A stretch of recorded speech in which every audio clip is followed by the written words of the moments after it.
لە دوای تۆمارکردنی ئەو پشتیوانیە گەورەی کۆمەڵی گشتینەتەوە یەکگرتووەکان بۆ وڵاتی ئۆکرانیا و تاوانبارکردنی رووسیا بە هەڵگیرساندنی جەنگی داسەپا و بەسەر کێفدا کە پێچەوانەی یاسا نێودەوڵەتیەکانە، هاوکات دیوانی دادوەری نێودەوڵەتی لێکۆڵینەوەی لەبارەی تاوانەکانی جەنگی رووسیاوە پێکهێنا.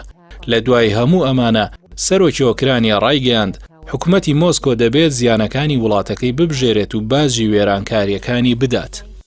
چاودێران بە دووری دەزانن بەم زوانە جەنگی سەر ئۆکرانیا کۆتایی بێت. بەڵام هەروەکو لە جەنگە جیهانی و ناوچەیەکاندا هەمیشە دەست درێژی کار سزای تاوانەکانی داوە.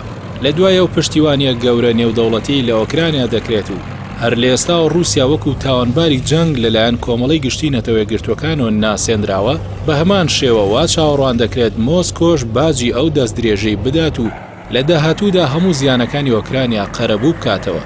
بە تایبەتی تا ئێستا نزیکەی تریلیۆنێک دۆلار پارەی بلۆکراوە و ئەستەمە بەبێ ملکەچی کۆمەڵی نێودەوڵەتی بتوانێت ئەو سامانەی بەدەست بێنێتەوە.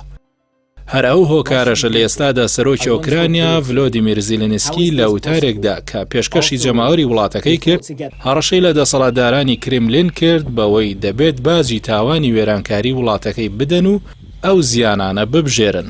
نمونە زۆرە بۆ بژاردننی زیانی جەنگ. ئەڵمانیا لە دوای هەردوو جەنگی جیهانی یەکەم و دووەم سەدان ملیار دۆلاری بژاردنەوەی زیانەکانی داوەتەوە. عێراق بە پێی بڕیاری 598 ئەنجومەنی ئاسایشی نێودەوڵەتی و ئەو لیژنەیە مینداری گشتی ئەو ڕێکخراوە پێکی هێنا بڕی تریلیۆنێک و 100 میلیارد دۆلار زیانی وڵاتی ئێرانی کەوتە سەر. دواتریش زیانەکانی جەنگی داگیرکردنی کۆیتی قەرەبوو کردەوە. لە دوای 30 ساڵ سەرەتای ئەم ساڵ کۆیە و قەرزانە تەواو بوون. هەرچەندە ماوەی هەفتەیە کە سزای تند و گەماروی ئابووری کەوتووەتە سەر، بەڵام ڕۆژ لە دوای ڕۆژ نرخی دراوی نیشتیمانی رووسیا ڕۆبڵ دادەبەزێت و ئابووری ئەو وڵاتە بەرەو داڕوخان هەنگاو دەنێت. بە پێی هەواڵی ئاژانسی ڕۆیتەرز، پوتین داوای لە وڵاتان کردووە کە پەیوەندی ئابووریان لەگەڵ وڵاتەکەیدا ئاسایی بکەنەوە و لە بەرامبەردا مۆسکۆ هەموو ئەو پابەندیانە جێبەجێ دەکات کە لە سەریەتی.